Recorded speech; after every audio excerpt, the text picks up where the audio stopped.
Hello everyone, welcome back to my channel. ఎలా ఉన్నారండి అందరూ? నేనైతే చాలా బాగున్నాను. ఈరోజు ఈ వీడియోలో నేను ఒక simple and tasty chicken fry చేసి చూపించాలనుకుంటున్నా అండి. ఇది వంట రాని వాళ్ళు కూడా చాలా సింపుల్గా చేసుకోవచ్చు ఈ వీడియోని చూస్తూ. దానికోసం నేను ముందుగా 1 kg చికెన్ని తీసుకొని చాలా శుభ్రంగా క్లీన్ చేశానండి. చికెన్ని బాగా వాష్ చేసిన తర్వాత మళ్ళీ కొంచెం వాటర్ పట్టేసి అందులో కొంచెంగా సాల్ట్ వేసి సోక్ చేస్తున్నాను. దీనివల్ల చికెన్లో ఉండేటువంటి నీచు వాసన అనేది రాదు. అండ్ సాల్ట్ వేయటం వల్ల ముక్కలు కొంచెం జ్యూసీగా ఉంటుంది. తప్పకుండా ట్రై చేయండి మీరు కూడా. ఒక 10 మినిట్స్ తర్వాత ఆ సాల్ట్ వాటర్ని అంతా వంపేసి ఇప్పుడు చికెన్ పీసెస్ని సపరేట్ చేసి అందులో సాల్ట్ అండ్ పసుపు అలాగే కొంచెంగా కారం ఇవన్నీ మీ టేస్ట్కి తగ్గట్టుగా యాడ్ చేసుకోండి. నేను ఇక్కడ క్వాంటిటీ ఏం చెప్పట్లేదు. దాంతోపాటు అల్లం వెల్లుల్లి పేస్ట్ ఇవన్నీ వేసి బాగా మిక్స్ చేసుకోవాలి. ఈ పసుపు ఉప్పు కారాలు అంతా చికెన్కి బాగా పట్టేలాగా మిక్స్ చేసుకోవాలి. వీడియోలో చూపిస్తున్న విధంగా కలుపుతూ ఉండాలి. ఒక 10 మినిట్స్ అలాగే ముక్కలన్నిటికీ మసాజ్ చేయాలి. మసాలా అంతా వాటికి పట్టేలాగా కలుపుతూ ఉండాలి. దాని తర్వాత ఇలా కలిపేసి ఒక 10 మినిట్స్ పక్కన పెట్టేసుకోండి. ఇప్పుడు చికెన్ ఫ్రైలోకి onion and green chilli cut చేసి పెట్టుకున్నాను.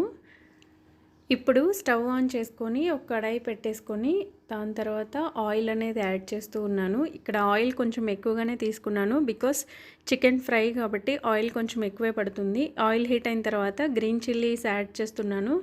దాంతోపాటు ఆనియన్స్ కూడా యాడ్ చేస్తూ ఉన్నాను. ఇవి రెండు బాగా ఫ్రై చేసుకోవాలండి. ఇక్కడ నేను కరివేపాకు యాడ్ చేయట్లేదు, లాస్ట్లో యాడ్ చేస్తాను ఫ్లేవర్ కోసం. ఇలా కొంచెం సాల్ట్ వేసుకొని మొత్తంగా ఫ్రై చేసుకోవాలి. సాల్ట్ అనేది చెక్ చేసుకొని వేసుకోండి. మనం చికెన్లో కూడా మిక్స్ చేసాం కాబట్టి ఎక్కువగా వేసుకుంటే మొత్తం సాల్టీ అయిపోతుంది కాబట్టి చెక్ చేసుకొని వేసుకోండి.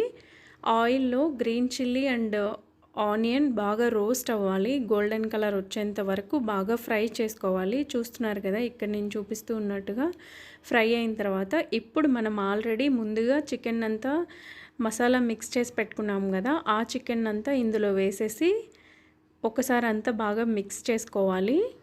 ఆయిల్లో చికెన్ అంతా బాగా మిక్స్ అయ్యేలాగా తిప్పుకోవాలండి. ఇలా చికెన్ అంతా ఒకసారి బాగా మిక్స్ చేసుకున్న తర్వాత ఫ్లేమ్ అనేది కొంచెం లో టు మీడియం ఫ్లేమ్లోకి పెట్టుకోవాలి స్టార్టింగ్లో. ఎందుకు అంటే ఫస్ట్ టైం మనం హై ఫ్లేమ్లో పెట్టాము అంటే చికెన్ అంటుకుపోవడం స్టార్ట్ అయిపోతుంది. అందుకని కొంచెం లో ఫ్లేమ్లోకి తిప్పుకొని తర్వాత ఒక 2 మినిట్స్ తర్వాత హై ఫ్లేమ్లోకి పెట్టండి. చూసారా, చికెన్లో ఉండే వాటర్ అంతా బయటకు వచ్చేస్తూ ఉంది. ఇలా లో ఫ్లేమ్లో ఉంచటం వల్ల ఆ వాటర్ అనేది బయటకు వస్తుంది. ఇప్పుడు హై ఫ్లేమ్లో పెట్టుకొని ఆ వాటర్ మొత్తం డ్రై అయ్యేంత వరకు చికెన్ని బాగా ఫ్రై చేసుకోవాలి. మధ్య మధ్యలో తిప్పుతూ ఉండాలి, లేదంటే అడుగంటుతుంది. చూసారు కదా, చికెన్లోని వాటర్ అంతా పోయి ఇలా ముక్కలు అనేటివి బాగా ఫ్రై అవుతూ ఉన్నాయి.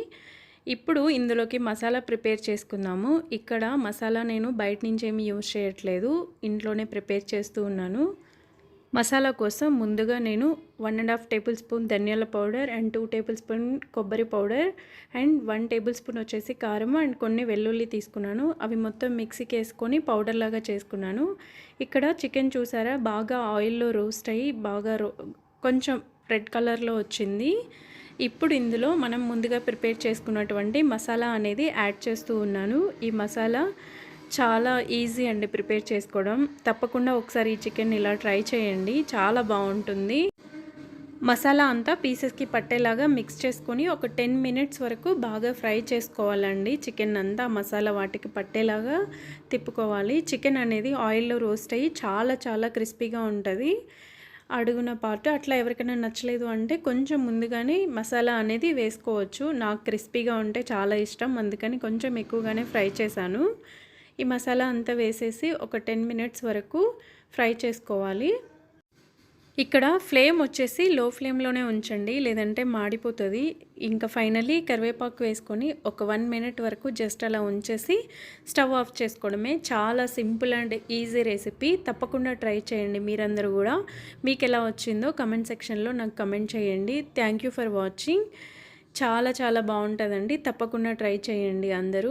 ఇప్పటి వరకు నా వీడియోస్ చూస్తూ నన్ను సపోర్ట్ చేస్తున్న ప్రతి ఒక్కరికి థ్యాంక్ యూ సో మచ్. ఎవరైనా ఇప్పటి వరకు నా వీడియోస్ని సబ్స్క్రైబ్ చేసుకోకుండా చూస్తూ ఉంటే ప్లీజ్ సబ్స్క్రైబ్ చేసుకొని చూడండి. Thank you for watching. See you in the next video. Chicken అయితే చాలా బాగుంది. తప్పకుండా ట్రై చేయండి అందరూ.